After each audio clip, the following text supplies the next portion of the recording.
Méditons avec la communauté des disciples du Christ vivant en ce mardi 6 février 2024, 5e semaine du temps ordinaire, année liturgique B. Évangile de Jésus-Christ selon saint Marc au chapitre 7, versets 1 à 13. En ce temps-là, les pharisiens et quelques scribes venus de Jérusalem se réunissent auprès de Jésus et voient quelques-uns de ses disciples prendre leur repas avec des mains impures, c'est-à-dire non lavées.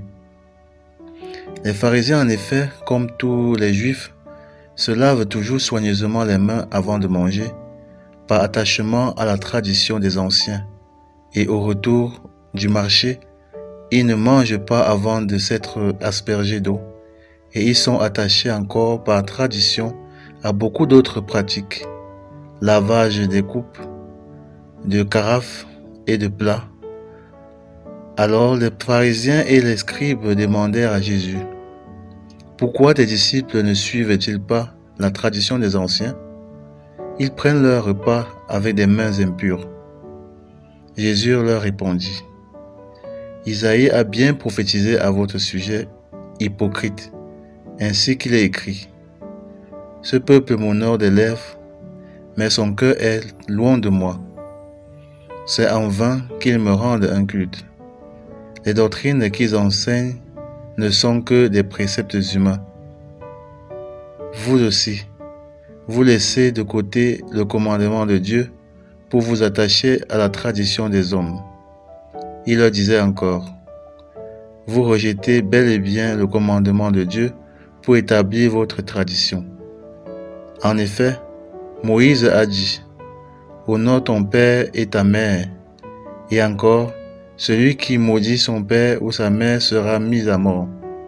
Mais vous, vous dites: « Supposons qu'un homme déclare à son père ou à sa mère: « Les ressources qui m'auraient permis de t'aider sont corban, c'est-à-dire dons réservés à Dieu. » Alors vous ne l'autorisez plus à faire quoi que ce soit pour son père ou sa mère.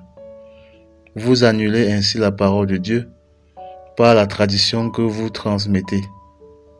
Et vous faites beaucoup de choses du même genre.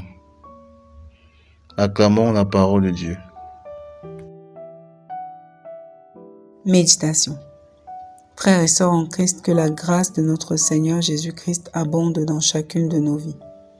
Aujourd'hui, le Seigneur nous interpelle sur notre rapport à la loi, entendu ainsi comme l'ensemble des règles que la société, l'Église, nous prescrit pour mieux vivre.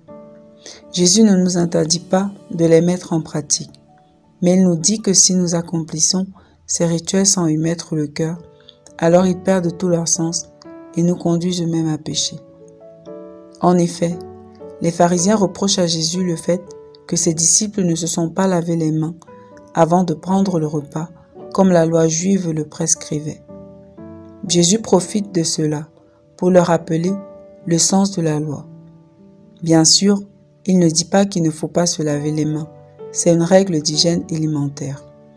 Il critique le fait que les Juifs obéissent aveuglément à la loi, en pensant devenir justes en la pratiquant, et en oubliant que le but de toute la loi, c'est de permettre l'amour du prochain.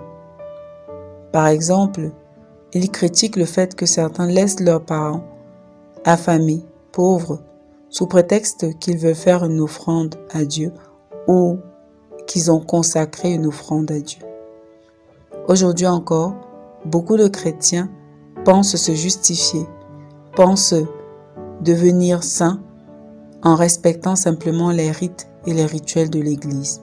Ils en oublient le sens. Beaucoup d'entre nous vivent la foi comme un ensemble de rituels, sans y mettre le cœur. Aller à l'église, prendre les sacrements, faire certaines prières, payer ses droits de chrétien. Mais généralement, nos cœurs, notre vie est éloignée de Dieu. On le fait comme pour contenter le Seigneur et aller vivre nos vies en dehors de tout cela. Le Seigneur nous le rappelle.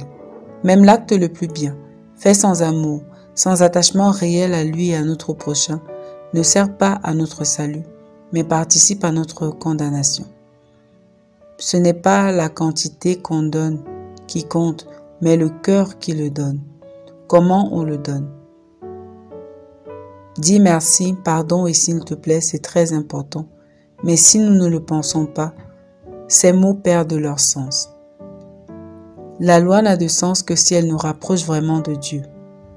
Nous faisons tellement de choses au quotidien sans y mettre le cœur. À quoi sert d'être président du conseil dans l'église si nous ne sommes même pas avec Dieu?